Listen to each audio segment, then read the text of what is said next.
In this month of July, we have been approaching life differently. Yes, 2024 is halfway gone, but who says we cannot pick up on those goals and run with them so that the end of the year is going to be bigger, brighter, and better? Yes, we can. And that is why throughout the month of July, I have been dedicated to talking about how we can pick up on our goals, we strategize, and also find ways to better achieve our goals. The first week was more about encouragement, where I said, you know what, don't be discouraged, don't lose motivation, don't lose hope, because maybe you're not as far gone as you expected. Instead, you can re-strategize and see how to do things better. Also, I recognize the fact that life is constantly throwing curveballs. There are certain things that happens that causes us to slow down on our goals, some of which we can overcome, some of which we can play around and escape. Reason why I went on to talking about how to overcome procrastination, and just last week, how to build a track record of consistency. Today, I'm here to talk about yet another tool, which in my opinion is very important. Not only can this factor slow down your process, it can also speed up the rate at which you achieve your goals. Yes, today I'm talking about the power of relationships when it comes to achieving your goals. Hi everybody, welcome back to my space. Welcome back to the space for motivation, inspiration, encouragement, fun, and lots of learning. This is EmmySpeaks and I am Emmy. To all my returning viewers, thank you very much for trusting me with your time and coming back every other time. If you are new here, however, please don't be a stranger. Subscribe, hit the notification bell so every week when I post a new content, you will be notified. As earlier mentioned, today we are talking about the power of relationships when it comes to achieving your goals. Most often you will hear people say the journey of life, this journey of life. When you're going through the journey of life, are they wrong? No. Life is a journey. In order to navigate through this journey of life, you need the help of people. Personally, I love to walk. I love to just take walks alone, just to clear my head sometimes. And if I'm going through a lot is going through me, I'll probably just take a very long walk, jog around, and then think, breathe, and come back with a fresher head, a head that has been debunked. And in that space, I can probably think better, plan better, strategize better. Now there is room for that. Now, if you're embarking on a very long trip all by yourself, it could be very boring, very tiring, very lonely, sometimes even very slow. I recently went on a journey. I hiked Mount Cameroon, and the only reason why I was able to make it to the top was because I had a group of people around me. Just to say that it was very tedious, but we all made it to the top. Why? Because we strengthened one another. At some point, some people will go ahead, and when they realize that some of us are lagging behind, they'll start calling out our name. Emmy, are you okay? This other person, are you okay? Do a sound so I can know that you're okay. I just remember the craziest sounds that we would do in the forest, you know, this Tanzan sounds. Now that it's resounding in my head, it's sounding creepy. But trust me, in the forest, it was not creepy. It kept us going. By the time we're coming back, a member of our crew took ill, so we had to be really patient. We took several stops, just being patient with him. And when we're halfway gone, the guy was more energized than everybody. Bottom line, we all made it to the top, and then we continued on another journey, another 8 hours of walking to Manspring. Oh my God, now that I'm mentioning it, that was, I'll talk about that journey. I'll take out some time to just talk about that journey. I don't know when, but I learned a lot from that trip. And I should talk about it. Well, one of these days, maybe I just will. Now, I'm physically strong. Yes, because I've been working out for quite a while now. Also, I can motivate myself because I've mastered the art over a period of time. But if I embarked on that journey by myself, I wouldn't have made it through the forest. What am I saying through the forest? I don't think I would have made it to the forest. The only reason why I made it to the top and back in one piece was because I was surrounded by amazing people. We need relationships to get us through the hurdles of life. You want to achieve your goals, you want to get there faster, you need beautiful relationships. So you're probably going to tell me that actually I'm an introvert. I like to be in my space. I like to just be in my head, figuring out things. People come as a distraction. Well, if it was okay to just be an introvert, I think that God would have just created your world and put you in it to live in it all alone. But he didn't do that, right? Instead, when he created Adam, he said, "It is not good for man to be alone, man not being male, but human." See that? Agreed. Some people might say that I'm talented enough, I have the skills, I have everything it takes, I can self-motivate myself, I don't need anybody. People come as distractions. If it was okay to be alone based on that, then we will not see Jesus building relationships as his first order of business when he set on to fulfill his purpose. Jesus was equipped, he was anointed, he had the backing of the Godhead, yet he went on ahead to build relationships. Come follow me, I'll make you fishers of men. Why? Because he understood that there is power in relationship. Now, let's go into talking about the importance of relationships. When I watch the lions go out for hunting, I see the strength in numbers, and I also see the disadvantage in isolation. Now, this is what happens. When you're about to set up for hunting, it's like a whole strategy. Everyone knows where you're supposed to be positioned at a particular point in time. When there's a head of, say, buffaloes, the lions are looking out for the weaker ones. They're looking out for the calves. And when they identify and spot maybe an injured buffalo or a cow, then they have a target. What happens next? Well, the first lioness charges in a bid to separate them, to cause confusion, and now they're all running in different directions, and before you know it, they have isolated their target. While the first lioness does that, the next lioness charges, chasing that isolated calf to an opposite direction, where probably there's a lion already waiting. And by the time it's trying to find its way around, the other members of the herd are very far off. The lion now comes with a very heavy bite, and that is the end. Yay, they've had food for that day. Very beautiful strategy. There is power in collaboration. Now, another reason why relationships are important is we all need accountability partners. Yes, you set your goals, you might have like a greater strategy, but it's important to have people you can be accountable to. People that can call you for, and not just like mentors and coaches and all of that, but just in your day-to-day life. Because I'm also a part of a prophetic community, I've been given this prophetic word that I am the voice of hope and inspiration and comfort and motivation. And so there are people who are aware of this identity, and they're constantly calling me the voice, the voice. And when they call me the voice, it just reminds me that, God, wake up, do something about this voice. The Lord has given you a voice, use it. So you need people, you need relationships in order to stay accountable. Now, I have always said here that it is important to celebrate your wins as you progress in life. But do you know that not everybody has a community of people that they can freely celebrate their wins with? Yeah, something good happens to you and there's literally like nobody you can run to share it with. My God, that can be a lonely place to be in. Don't be in that space. God, I just pictured it like, no, don't be in that space. Now, not all relationships are meant to be the same. Some relationships could just end at being acquaintances, while others could go further to form a more deeper and solid bond. But then in the journey of life, we're not talking about having acquaintances. Yes, you can always have acquaintances, but you need those very solid relationships to get you through sometimes. Let's talk about some qualities of solid relationships. Now, when you're looking for a solid relationship, there are a few things you can look out for. First of all, mutual commitment. You want to be sure that you and this person is headed towards the same direction. And remember that your life has several different aspects. Your work life, your spiritual life, your mental life, and all of that. You can have people who are headed towards the same direction with you in your different works of life. I have a friend like that. She's a YouTuber. I'm not doing the same thing I'm doing, but she's a YouTuber. She's a content creator. She understands what it means to create a content. You put in your energy, create a content, and then you come back, you have just like 5 views. I need somebody who can understand the streets of social media. It's not what people think. There are some things you can do the most and still get the least of interactions. But then if something is going on with me in life and I want to partner with somebody to pray about it, I have another friend that I call.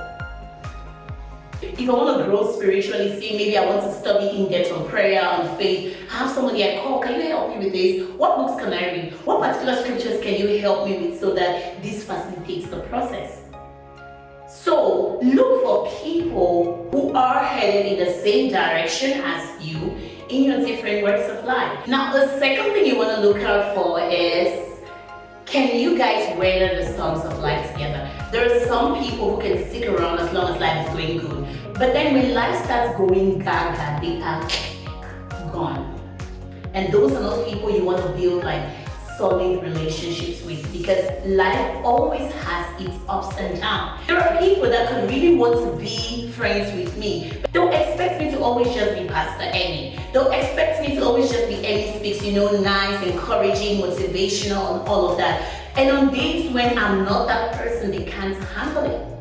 There was this day where we were in a group, just playing and having fun. Somebody said something that triggered me. So we're picking for the games. One of the team heads, well, to him, he was joking, but he made a statement that even if I was the last person, he wasn't going to pick me. And I was the last person he had to pick. He made a statement that he would rather function 5 against 6 as opposed to picking me. Now, this is somebody that I have like a shallow relationship with. So one would say that he was joking, but that affected me very differently. And because of that, I reacted differently. I'm like, okay, that's fine. I'm not going to play. You guys go ahead and play and all of that.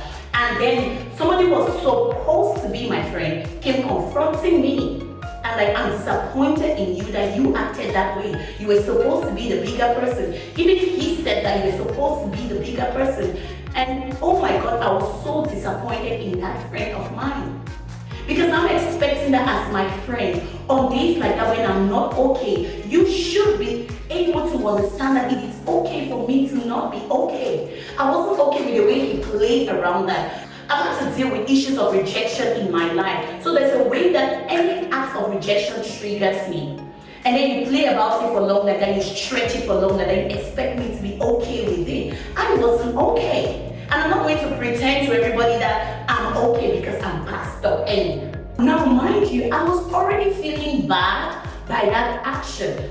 And then when this friend of mine said that, it just put me in a worse state. I'm like, how can you even say that? If you are my friend, you should be able to accommodate me on days like this. Also, it's okay to just be my friend on days when I'm acting all nice and powerful, showing all strong leadership skills. But on days when I'm wounded on the inside, you get to be disappointed in me? That's wrong. You want to build solid relationships. Look for people that are able to weather the storms with you, that can still be proud to call you friend even when you supposedly messed up. Because I could say I probably messed up that day because I didn't act as a leader and all of that. Other people could bash me, but that bashing coming from someone who was supposed to be my friend hit me different. So yeah, think about people who can weather the storms of life with you. Now, the third thing you want to look out for when building some of these very solid relationships is someone who can put the same effort or even more, because relationship is work. Any relationship or any relationship to thrive is work. Relationship between the teacher and the student work. Two friends work. Best friends work. Husband and wife work. Mentor and mentee work. Work everywhere. It is intentionality to build any form of relationship. Personally, I'm not so much of a visit person like that. I want to just wake up one day and then boom, I'm visiting someone. Maybe if something is going on with you, you're sick or something, then I could come and visit you. But on my own, to just sit and visit, I'm yet to receive that grace. But I have a friend, quality time is her primary love language. Yes, it is. And if I have to spend quality time with her, I need to get up and get to her. Sometimes I wouldn't just sit back and she's coming to me all the time. And for this relationship, I go all out. Now she understands that I don't like to visit. There's a thing I do every once in a while where I just call her up. I'm like, I'm coming and I'm spending the night. Like, sometimes she feels like flying and we are going to chat. Sometimes all night long and sleep in the early hours of the morning. And that's me putting in the work in my relationship because that is the language she understands. I can tell her over the phone, I love you, I care about you, I'm here for you. But if I don't spend that time with her, it will not sink in. Now just going out of my way to spending that time with her goes a long way. And oh my God, she understands my languages. God, she knows. And she responds to my languages as well. So that is one relationship where there is a mutual input. To love her in the language she understands, she's trying to love me in the language I understand, and we are growing. Building a relationship requires mutual work. Are you putting in the work? Now, it's not just about finding and building a good relationship. The question is, am I a good friend? Can I be a good friend? Do I have the potentials of being a good friend to someone? And here are some tips that you can look out for. First of all, practice good listening. It's a human thing. Everybody wants to be heard. Everybody wants the opportunity to be heard. Nobody needs to show off as a friend, you know those people where you're trying to talk and boom, it's like they talk more than you. Nobody needs that kind of a person for a friend. If I need somebody who can talk more than me, I'll go find a teacher, a mentor or something. If I need a friend, then I would love to be heard as much as I would love to listen to you. So practice good listening. The next thing is practice empathy. You want to be the person that is empathetic towards your friend. When everyone else is bashing them, you want to be able to come in with a sense of empathy. Like, I know that I may not have acted right that day. If this friend of mine came from an approach of, what was going on with you, Emmy? Why did you have to react that way? You know that you're a leader, and as a leader, you were expected to show an example, but instead, you acted contrary. Why did you have to act this way? That would have made me feel better, as opposed to, I'm disappointed in you, I don't want to see that again, let that not repeat itself. Oh my God. I felt so disappointed in that friend of mine. Well, it was a mutual disappointment, because as much as this friend of mine was disappointed in me, I was also disappointed in this friend of mine because of their reaction. If you want to be a friend, you need to be empathetic. And being empathetic is not just in times when everyone is sympathizing with your friend. As a friend, when everyone else is probably bashing your friend, that is the time to come in and be empathetic. There's a time when as friends we bash each other. I have a friend, when it comes to bashing each other, we're like, no mom, that was wrong. No, me say I no agree. Be empathetic. Go the extra mile. Another thing is, learn to communicate openly. Learn to be free with your friend. When you're empathetic and understanding and all, you realize that communication is going to flow between you and your friend. I used to communicate with this friend of mine openly. I used to be able to just talk to this friend about everything, but honestly, since that day, because of the disappointment I felt from that reaction, I find that communication is hampered. There are things that come up and I could have called this friend to talk about it. When I think about it, I'm like, this friend of mine is expecting me to be perfect. And right now, this situation does not portray me as perfect as the Emmy, perfect leader Emmy, perfect this Emmy. So if I take it to this person, I might just get a bashing. Maybe not up front, but somehow a part of you is going to feel disappointed in me. So let me leave it at that. So think about the fact that you want to be a safe space where people can communicate with you. And the way you are a safe space is if you are empathetic. Because when you're empathetic, people find comfort and understanding around you. And thereby they consider you safe and can freely communicate with you. The fourth tip is celebrate each other. Oh my God, learn to celebrate people for just being them. Find reasons. You can also just find reasons. Is it Mother's Day? Celebrate your friends who are mothers. Is it Father's Day? Is it World Anything Day? Just look for an excuse to just celebrate your friends. Is it their birthday? Celebrate them. So learn to celebrate people. People love to be celebrated. Now the last but not the least thing I'm going to mention here, this is a big tip. If you're trying to be a good friend that someone can build a potential solid relationship with, you should learn to forgive and move forward. Now, when it comes to relationships, the demand of forgiveness is higher. Personally, there are things that other people can do to me, right? And I don't have to put up with you. I don't appreciate being lied to, and I don't appreciate being disrespected. Be it from a senior, a junior, a level, whatever. Don't disrespect me, don't lie to me. Now, when it comes to my friends, my tolerance level for that is stretched. If I'm not looking to build a relationship with you, it's a no plus no equals to no.